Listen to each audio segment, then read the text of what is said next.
What is up, guys? Mounty here from MounGT, back again with another video, and I'm very excited to introduce to you guys my brand new PC build.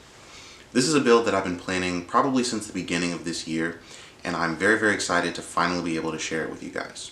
Now, I had originally planned on filming the build process, like of me actually putting all the parts together, but it was my first time building a computer and I wanted to make sure I gave my full attention to the build, so I wasn't able to record the build process. But in this video, we're going to go over the parts list for the computer, why I picked the parts that I picked, a little bit about the performance of the computer and my experience with it, and of course why I even wanted to build a computer in the first place. So without any further ado, let's go ahead and jump right in. So first things first, let's talk about the parts list. Now, don't worry if you don't catch everything, because I'm going to go a little quickly, but I'll have the parts listed here on the screen as well as in the description, and after we list off everything, I'll be going in depth as to why I picked the parts that I picked. So to kick things off, we've got our case. We're using the InWin A1 Plus Mini-ITX case. Inside of the case, we've got an AORUS X570i Pro motherboard with Wi-Fi built in. For our processor, we're using the AMD Ryzen 5 5600X, and for our graphics card, we're using the PNY NVIDIA RTX 3060 12GB card. For our storage, we're using a 1TB Samsung 970 EVO Plus SSD, and for RAM, we're using 16 gigs of Corsair Vengeance Pro RGB RAM. For the cooling setup, we're using an ROG RYUO 120mm AIO. We're using two Corsair SP120 Elite RGB fans, as well as the two Cirrus Loop fans that came with the InWin A1 Plus case. So, I told you guys that we would be talking about exactly why I picked the parts that I picked, but before we do that, let's talk a little bit about why I even wanted to build a PC in the first place. A lot of people will build a PC because it can be cheaper than buying a pre-built gaming PC. Sometimes you can get better parts if you build it yourself, and some people just like to have greater control over what goes into their computer. For me, it's kind of a mixture of those reasons and kind of a third extra one. So first, I wanted to fully customize the parts in my computer. I wanted to make sure that I knew exactly what was going into it, and I kind of wanted to have like a cool little custom build. Two, I knew that I could possibly get a better computer for less money if I customized the parts and bought parts from the right places. And finally, I've just always wanted to build a really good PC. In my experience so far, this computer has been a really good all-around PC for video editing, playing games, and also just handling my everyday schoolwork and normal tasks that I would normally just do on my laptop. So now that we've talked about why I wanted to build a PC, let's talk about why I picked the parts that I picked. First, let's talk about why I picked the case that I picked. As I mentioned before, we're using the InWin A1 Plus Mini-ITX case. When I had started doing research on the parts that I wanted to use for my computer, at the time I hadn't really heard of InWin as a brand. But I did a little bit of research and found that they had some pretty cool cases and people didn't really have too many issues with them overall, so I decided to give them a shot. There are three main reasons why I picked this case. The first one is the Qi wireless charger on top. As you saw in the intro shot, I was able to place a pair of Nothing Ear 1 earbuds on top of the case and they started charging. Now, the Qi wireless charger on top of this case is a 10-watt Qi wireless charger, so it's not the fastest wireless charger out there and it's not going to break any records. But so far, in my experience using the computer, it's been pretty useful to have. I'm able to top up my Pixel 6, my Pixel Buds Pro, and my Nothing Ear 1s, which I use with the computer, all using that wireless charger, and I haven't really had too many issues with it. There are some times where it doesn't seem to work and I have to shut the computer down, unplug it and plug it back in, and then the wireless charger will start working. But overall, it's been pretty useful and pretty issue-free. The second reason I picked the InWin A1 Plus case is because of the RGB loop on the bottom. I didn't really see many other cases that kind of had a similar element. There are some cases that do have built-in RGB, but the way this case implements it with the loop at the bottom that kind of reflects off of whatever surface it's on, I thought that was a pretty cool touch, and that's another reason why I picked the InWin A1 Plus case. And for the third reason I picked the case, it has a built-in power supply. Now, you may have noticed that when I was doing the parts list, I didn't list a power supply, which might be a little surprising for some people, because when you're building a computer, in order to power everything, you do need a power supply. But the nice thing about this A1 Plus case is the fact that it comes with a power supply that InWin puts in for you. The power supply is rated at, I believe, 650 watts, and it's supposed to be a gold rated power supply. And I've had no issues with using it to power my Ryzen 5 and my RTX 3060. Some people have reported issues of their power supplies going out kind of early, and I really hope I don't have to run into any of those issues. But so far it's been rock solid, and I haven't had any problems with the computer shutting down because my parts are drawing too much power or anything like that. Now, let's talk about our cooling setup for the PC. I'm not really going to talk about the two fans that InWin included in the case, nor am I really going to talk about the two Corsair fans that I also opted to use. The Cirrus Loop fans, InWin just provided in the case, so I was able to use them, and for the Corsair fans, I just wanted some really nice RGB fans. What we are going to talk about is our CPU cooler, which is the ROG RYUO AIO. AIO stands for all-in-one, so this is an all-in-one cooler. And basically what that means is you have a really simple water cooling setup for your CPU. The reason why I picked this AIO over all the others, and even over normal heatsink and fan cooling setups that may have given me better cooling performance, is because of the screen. Now, there are other AIOs that have better screens on them, but this one in particular actually came in a 120mm radiator configuration, which is needed for how small this case is. And there weren't any other AIOs with screens that came in that configuration, so that's one of the reasons why I got this. But that screen though is so cool to have.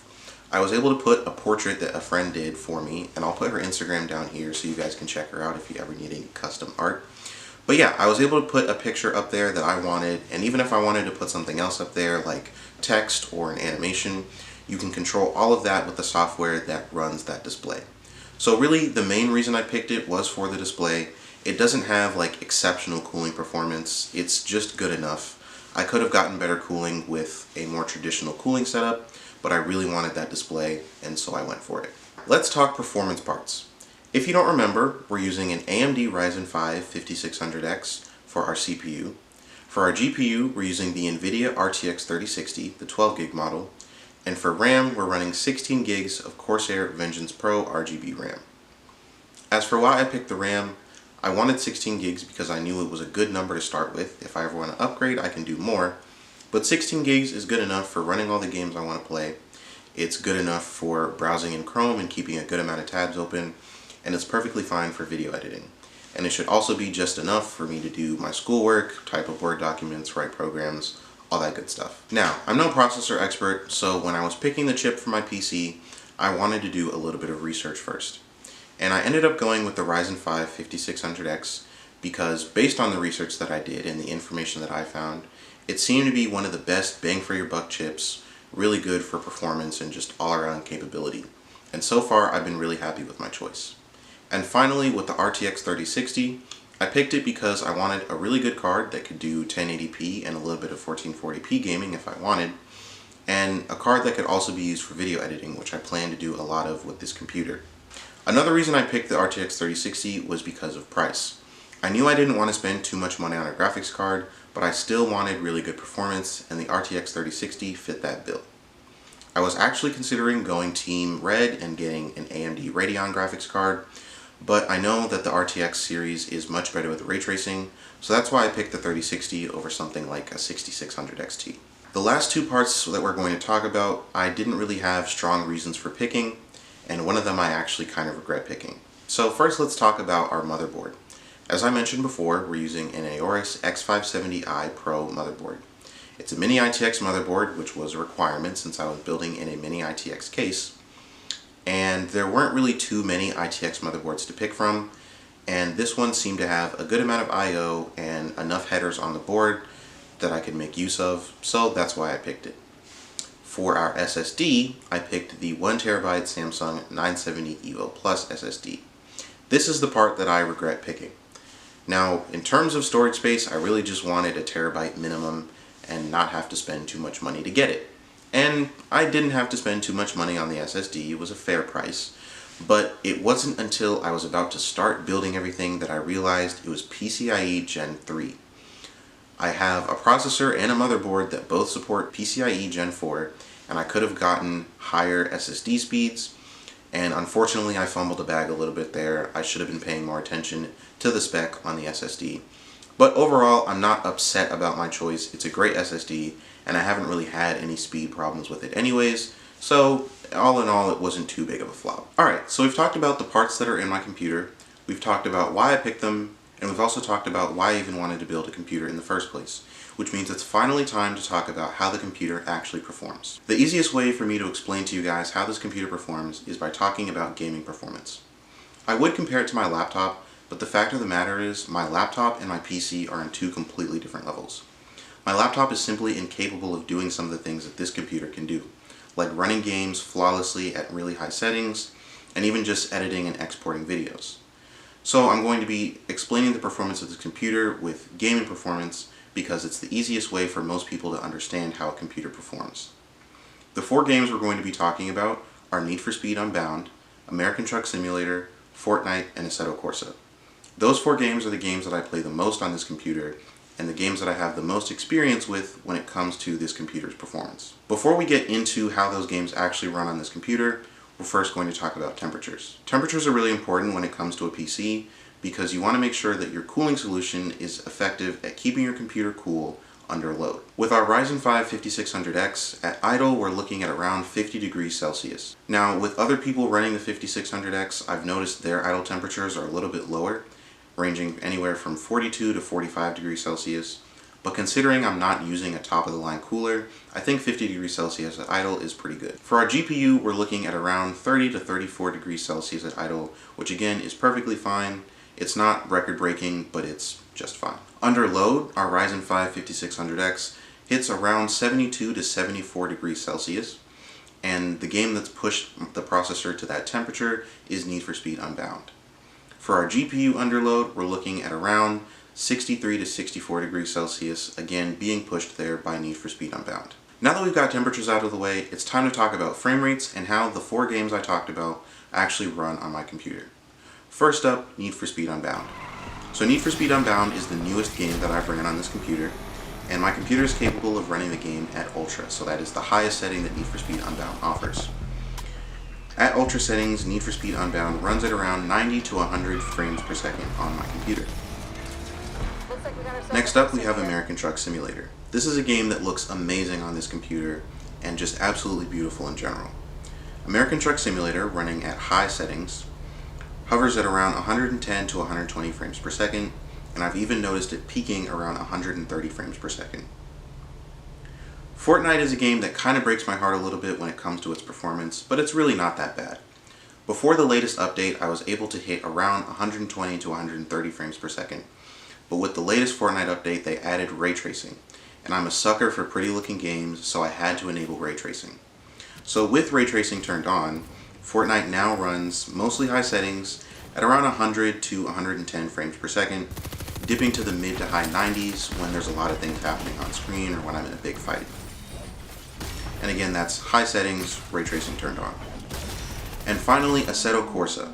So in single player on a track by myself, something like Spa-Francorchamps, Assetto Corsa is locked at 254 frames per second, which is really nice and really smooth for driving around a track. However, when I'm playing online in a public server on something like SRP, which if you play Assetto Corsa, you probably know what that means, frame rates are hovering around 100 to 110 frames per second with dips to those mid to high 90s, just like Fortnite, when there's a lot of things happening on screen. So overall, the performance of this computer has been really good, and I can't really ask for much more considering the parts that I've put together. I am considering overclocking it to squeeze just a little bit more performance out of it, and if you guys would like to see something like that, let me know down in the comments below. But even if overclocking wasn't an option at all, I would be pretty happy with the performance this computer has been able to give me. And that's it! This is my brand new gaming PC, and I'm very excited to have been able to share it with you guys. I'm going to be using this PC to edit all the rest of the videos that you see on this channel, including this one, and hopefully I'll even be able to use it to bring you guys some more gaming content, particularly with Need for Speed Unbound and Assetto Corsa, as those are 2 games that I think I would really be able to bring you guys some good stuff on. If there's anything in particular you want to see about this computer, if you want me to go more in depth on something, please let me know down in the comment section below, and I will do my best to fulfill your requests.